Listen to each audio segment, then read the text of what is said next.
Hi there. So I've just finished teaching my class this morning, and I wanted to share with you a little bit for anyone who is having issues with the neck. So the neck is the bridge between the mind and the body. The neck is a really important part of the body that tends to get shoved aside. And one of the ways I realise that people are unaware of their necks is that when you go to a yoga class or a Pilates class, and I've seen it in the gyms, I've seen people lying down on their mat ready to do their exercises, and they're lying down with their chin right up in the air, and all I can see is those poor compressed discs in the back of the neck. And what that does, it literally is cutting off the blood supply to the brain. It's damaging the discs. It's causing horrendous posture. It's also causing poor breathing, and it's affecting every system in the body. The neck is key. It's the bridge between the mind and the body. So we need to have a good, strong neck. Good, strong muscles. It's all part of the core. The sides of the neck are actually part of our core. Everyone thinks that the core is all here, but the core starts at the feet and moves up through the inner thighs, the pelvic floor, the breathing muscles, the diaphragm, all the way into the neck is all the core.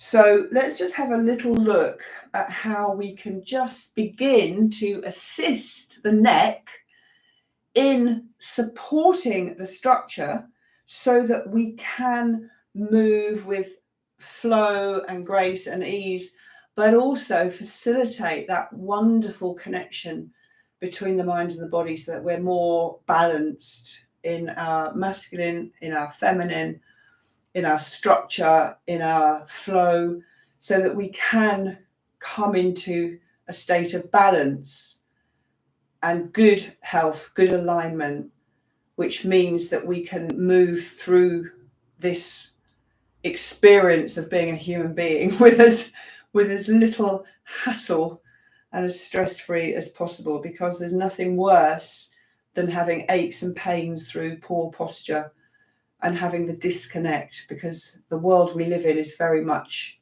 around the head, and it has been for thousands of years. We've been programmed to live in the head, and the whole practice and my whole life purpose is about supporting others in being embodied, in being in the body, and how that place is where we can really connect to our true essence and also to our true purpose.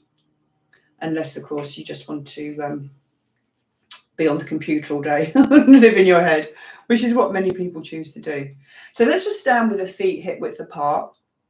When I say hip width apart, I don't mean the widest point of your hips. I'm talking about just the front of the hip bones. And the legs may feel slightly turned inwards, so that when you look down, the outside edges of your feet are in two parallel lines. And then just bring your arms down by your side and notice the width across your upper back. So just allowing the shoulder blades almost to feel as if they're sliding away from your spine. You might feel slightly rounded in that position. But interestingly, I spent probably 25 years as a Pilates and yoga teacher, also a fitness and personal trainer. I spent many years with an exaggerated flat back because I was now teaching Pilates and yoga. And as a fitness instructor in my 20s and my early 30s, my posture was very rounded. I've got a video of me teaching a sponsored workout. And as I started teaching Pilates, I actually over-exaggerated my straight back. But there is a natural curve to the back, which if you bring your bottom ribs just back a little so that they're on the same plane as your sacrum, you can allow, and then widen the shoulders, you can allow for that natural curve to happen in your spine. And it's all just working the body in its most natural way. Because when we're aligned, everything naturally occurs. So the core muscles naturally connect. We don't need to suck anything in or pull anything in. When the bones are aligned, the muscles know what to do. But I tend to work more with fascia rather than muscles. So we're looking for ease of movement, we're looking for grace and flow, and just being how the body's meant to be, which is just natural, easy movement, you know, a combination of the structure of the masculine and the flow of the feminine. So reaching your fingertips down to the floor, really lengthen the arms. See how much length you can get out of the arms. And as you do that, feel the opposing force of an imaginary golden cord reaching up through the top of the head towards the heavens, and the fingertips reaching down towards the earth, Father Sky, Mother Earth.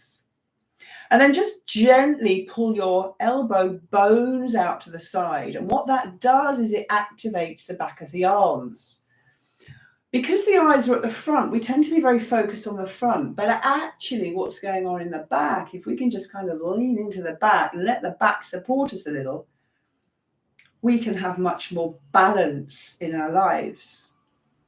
So rather than just straightening the arms, just pulling the elbow bones out to the side suddenly brings in some activity from the back arm lines as well.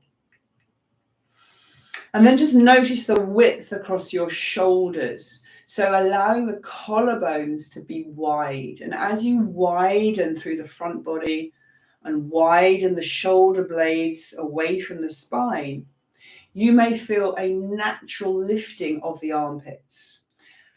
So you're activating the intercostal muscles in the rib cage, which go deep into the armpits.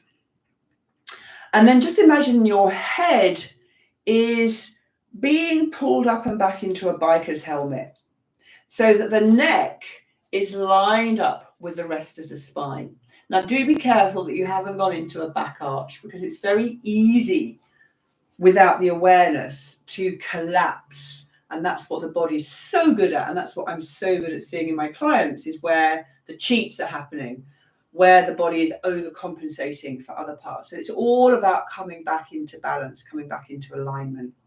So you've got the wide space from shoulder to shoulder, you've got the fingertips reaching down, you've got the elbow bones out to the side, you've got the feet hip width apart with the legs in parallel.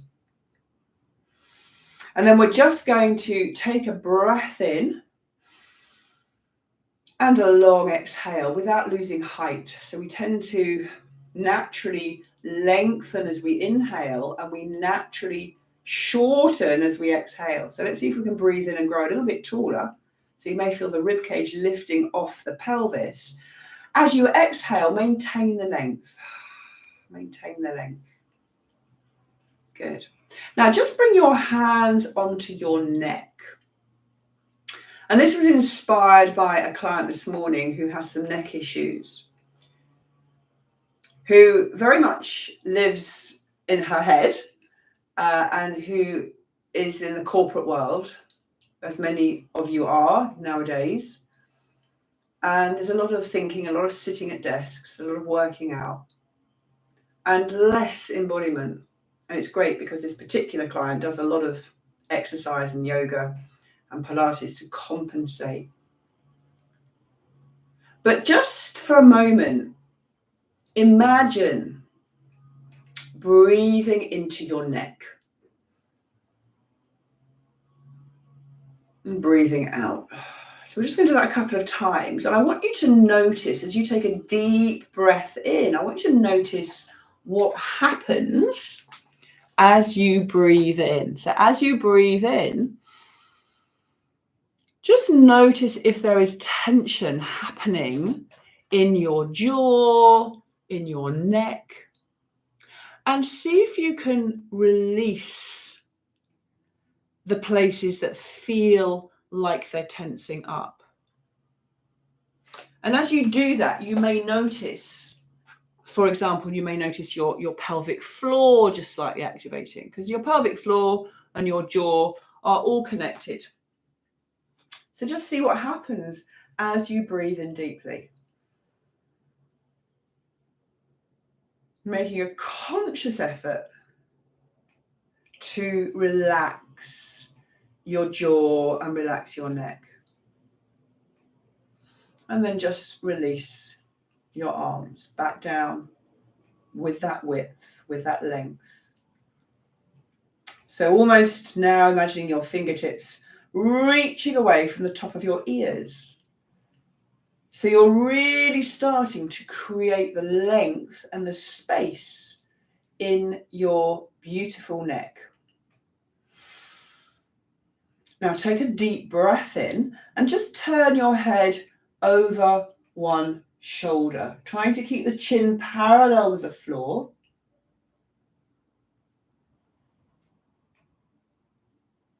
And as you release, there's just a subtle recoil. So you don't need to do anything. There's just a natural return to the center. And then breathe in and gently turn the head over the other shoulder, keeping the chin parallel with the floor. Maybe noticing one side was a little stiffer than the other. And then just gently release. And then interlock your hands at the back of your head and gently pull the back of your head into your hands. And see if you can feel the back of the neck activated, those muscles at the back of the neck. Just gently pulling the head back and up. You may also feel your abdominals activated as well. Your core tummy muscles get activated when the neck is correctly aligned. And release. And then just take your fingers and massage your jaw. So if you're a jaw clencher, just massage with your two fingers. Pull some funny faces. Be aware of when you're clenching your jaw. And for some people, you may be over flexible in your neck as well, which can cause a lot of neck problems as well. So it's not always about just being in your head all the time. It might be just you're very hypermobile, in which case never turn your head or never overstretch yourself, because it can be very damaging. So what we're trying to do is have a balance between our flexibility and our strength that's equal. So we don't want to be too flexible or too strong. We want to have the balance. And then finally, bring one hand to the side of your head and just try and take your ear to your shoulder, but create a little resistance. And again, you may immediately feel your deep tummy muscles activated. And then gently release. Change sides. Take your ear to your shoulder, creating a little resistance. Getting a nice side bend for the spine as well. And release. And then one more that I find really, really useful for strengthening the neck, and that is just to pull your forehead forwards. You're creating a resistance with your hand, just pulling your head forwards to start to activate these deep neck flexor muscles, toning up the neck. And of course, this is the area of the thyroid. This is the throat chakra, our ability to speak our truth, to say how we're really feeling. So many people blocked in this area. So all this work on the neck, and I need to change the title of this video to working with the neck, but all of these things can help us with our expression, to speak our truth. So just pulling the head forwards, creating some resistance. It's a great one to do on the mat, actually. So if I just take us down to the floor for a sit-up, I find it's a really good one just to push down on your forehead to curl up. And you can really feel those neck muscles working. Now, for many people, they have a very weak neck, so that for doing just conventional curl ups, which I'm not a huge fan of, I'll often get people to take the corners of their mat just to be able to feel into the correct positioning of the head, so that as you do lift, you're aware of that movement curling up. So just a few little tips for you on the neck. I'm going to be having a lot of courses and new classes starting next year. So I'm just starting to put together a few videos. I have been teaching for 35 years and I've got a lot to share. And if you're interested in joining one of my beginners, I don't even like to call it Pilates. It's embodied movement, it's alignment, it's being in your body, breathing, moving, mobility, strength, flexibility, so that we can live a life on purpose and alignment and ultimately of expansion. But we can't expand until we're aligned, because the two don't marry up. So just starting to come into alignment brings us into a place where we can then expand without the contraction that holds us back from being who we really are. And so this work that I do is very much about living your purpose and living your full potential. Blessings, and I'll see you in the next video.